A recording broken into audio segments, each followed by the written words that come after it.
mana yanjye kumayira amakanzu ye yarambitse hari intuza ubundi intuza akabuno hejuru bo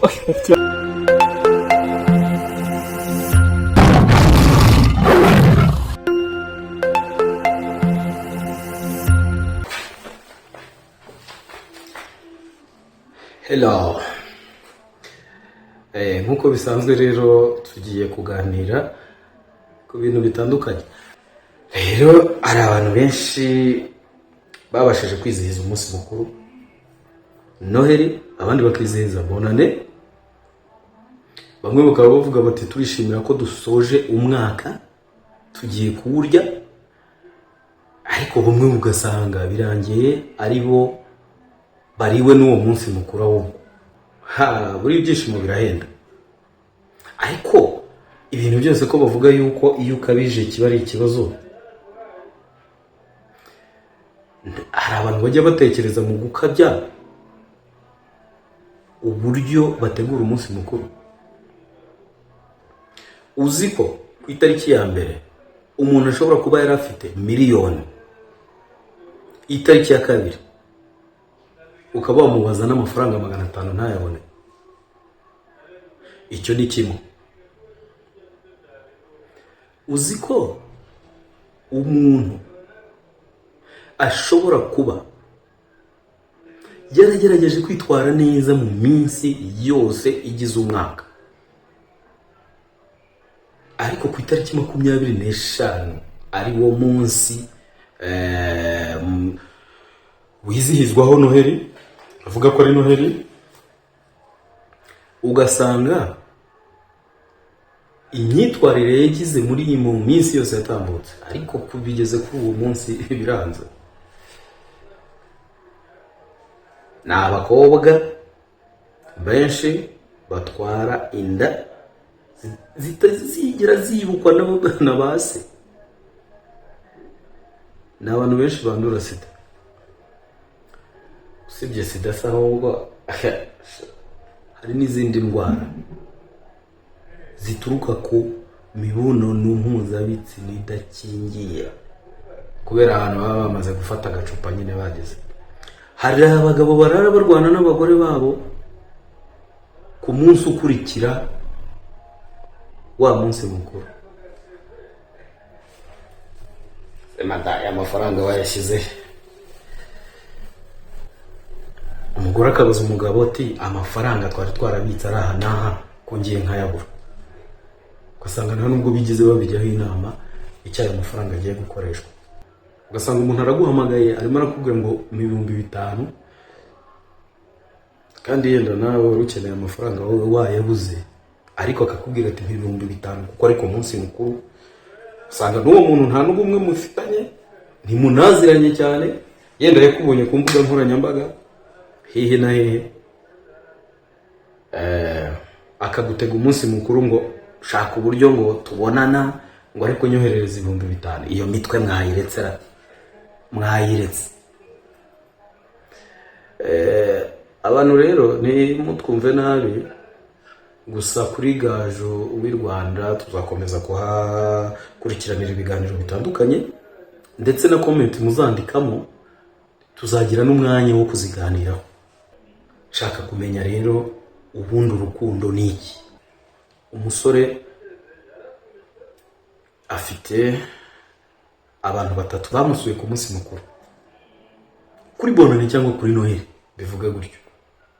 Umwe yamuhaye gahunda ya mu gitondo ati uzaze mu gitondo urataha saa 6, kuko hari gahunda nzajyamo, hari ubutumire mfite. Naho ubwo mu masaa 7 afite undi muntu ugomba kuza gusura w'umukobwa agataha saa 9, kandi bose akabona nta b'ingenzi, ntabwo ashobora kubahindura, ntashobora kubahakanira. Noneho akaza kugira n'uri buze kumugeraho saa 12, avuga ati, noneho akavuga ati ni wowe mushyitsi wanjye nari nakwiteguye, kandi havuye aba 2. Itunda rikaribwa, ukagenda widunda uvuga uti mfite umusore dukundana. Kimwe nanone umusore nawe wirirwa ategereje ngo ni ku munsi mukuru ngo azasurwa n'umukobwa, wa mukobwa akaza avuye ahandi hantu habiri ari uwa gatatu aje kureba. Ibyo ni ibintu bisanzwe.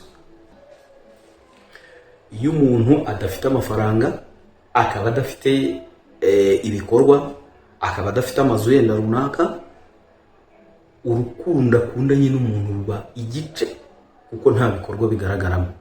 None usanga bamwe bibaza bati urukundo rwubakiye ku mafaranga, undi akavuga njye ntabwo nkunda amafaranga, buriya icyangombwa n'ubwo.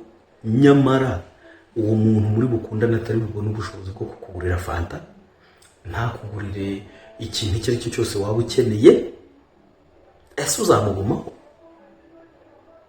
Nubwo waba usenga kangahe ku munsi, ariko biriya uvuga ngo ni urukundo iyo dufite amafaranga ruba rugajutse. Umuntu agira atya akakugurira agatelefoni, yakugurira agatelefoni ugahita ubona ngo afite urukundo. Wa wundi udafite ubushobozi bwo kugurira telefoni, urukundo rwe uravuga uti narwihamanire, nta nubwo nankunda, ntibinagaragara, isi ubundi bigaragara burafite undakunda. Wava muri ibyo ukajya mu ngo, umugabo utarabashije gusohokana umugore we kuri Noheli cyangwa kuri Bonane, cyagaragaye ko atamukunda, nubwo baba bafite ibibazo baziranyeho. Noneho warangiza ukagenda ukavuga jewe ntabwo nubakiye ku mafaranga, ntabwo ikindi cyane cyo cyose jewe nubakiye ku rukundo. Kandi yabuze ubushobozi bwo kugusohokana, cyangwa se afite n'ubushobozi, afite ibindi bintu yapanze uwo munsi ntaho ari bugi. Hahiye koko, amatelefone ari gucicikana, ise wowe wasohokeye he nibi barararara. Ubwo atari ku uyu muntu sharahira ko wahakeye umugabo wawe cyangwa se barayimuhaye. Hari abantu benshi iyo minsi mikuru itagendekeye neza, bari barwaje ndetse n'ubu bakaba bakirwaye.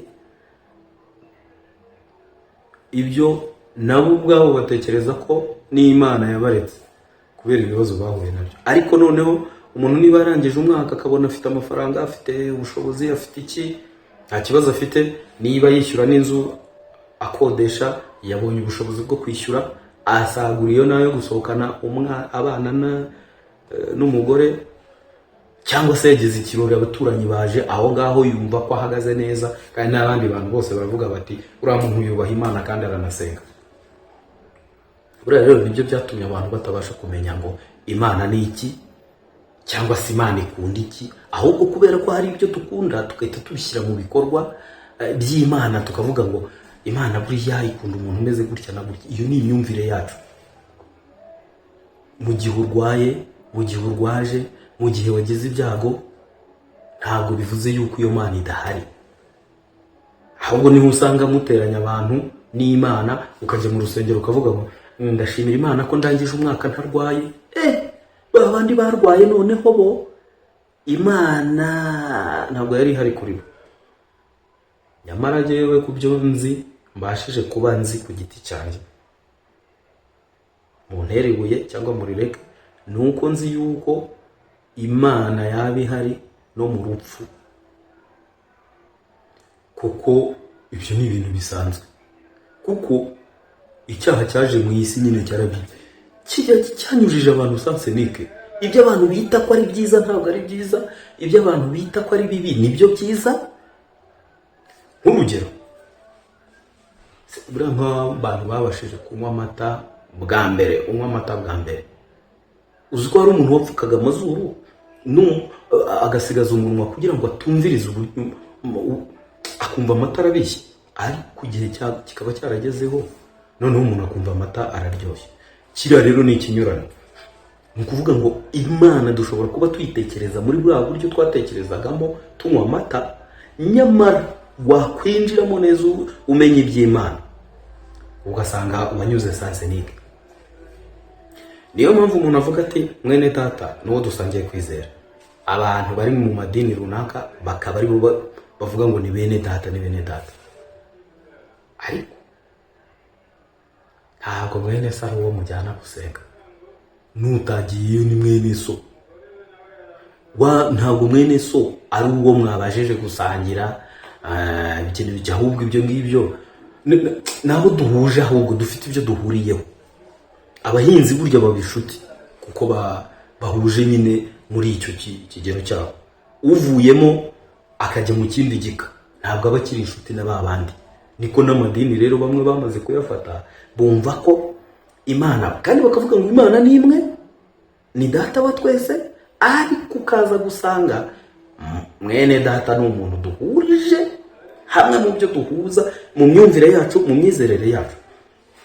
Ndababwire ku bintu bijyanye no kwizera. Wari uzi ko ndi kugenda ntaruka mvuga hamwe na hamwe kugira ngo muzame komenti muri iki kiganiro. Wari uzi ko buriya mu buryo tubaho tubeshwaho no kwizera atari ukuvuga ngo nuko tujya gusengera mu madini? Urugero, iyo uvuye mu rugo ugiye ukavuga ngo ndagaruka, uba wasezeranye n'umuhanda n'ibinyabiziga ati nimugoroba ndaba nageze hano, buryo nuko wizeye yuko uri buhagere. Icya kabiri, iyo ugeze ku muhanda ukatega moto, wakoma umumotari ngo mpereza perimi yawe ndebe igihe wayifatiye, menye yuko uri bunjyana ukanangarura. Ese iyo ugiye mu modoka ubaza umushoferi ngo shofe, ngo wese ubundi ngo watangiye gutwara ryari, ntugende ukicaramo?